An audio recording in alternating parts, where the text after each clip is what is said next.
அண்ணா ஒரு packet biscuit தாங்க. எவ்வளவு? 10 ரூபா.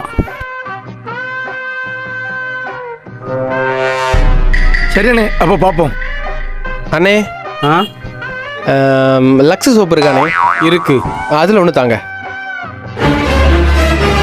அண்ணே இந்த பர்ஸ் யாருக்க? எனக்கு தான் தம்பி. இதில் வச்சிருக்கிறிய? யாராவது எடுத்துகிட்டு போனா எப்படி? மறந்து சரி வச்சுட்டு. உள்ள வைங்க. சரி சோப்பு எடுத்தாங்க. சரி அண்ணா. தம்பியில் ஏதாவது பர்ஸை பார்த்தீங்களா? ஆமாம் இப்போ ஒன்று கொடுத்தனே, அந்த பர்ஸ் எங்க? அதை எடுத்துட்டு வாங்க. அவருக்குன்னு சொன்னாருனே. அது எனக்கே தம்பி. ஐயே கேவலப்பட்டு போச்சே. இதான் இதான் இதான் உங்களுக்கியா? ஆமாம் ஆமாம் ஆமாம் ஆமாம். என்னண்ணே இது ஒரு பெரிய மனுஷன் மாதிரியா பைசா பண்ணுறீங்க? காணலையே. பைசா காணலையா? பைசா எவ்வளோ ரூபாண்ணே?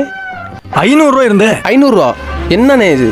ஏய் எனக்கு ரூபா தம்பி, எனக்கு ரூபா பாருங்க, தம்பி. எண்ணி பாருங்க, கரெக்டாக இருக்கா பாருங்க. எனக்கு ரூபா. ஊரில் இப்படி தான் சுற்றிட்டு இருக்கீங்களா? ரூபா கரெக்டாக இருக்கானே? கரெக்டாக இருக்கலா? கரெக்டாக இருக்கு. என்னண்ணே இது? போட்டு போட்டு நேர்மை முக்கியம். ஓய் இன்னாரம் உமக்கு ஆக்டிங்க்கு 100 ரூபா. விளங்காத பையன் வேற 100 ரூபா தரேன்.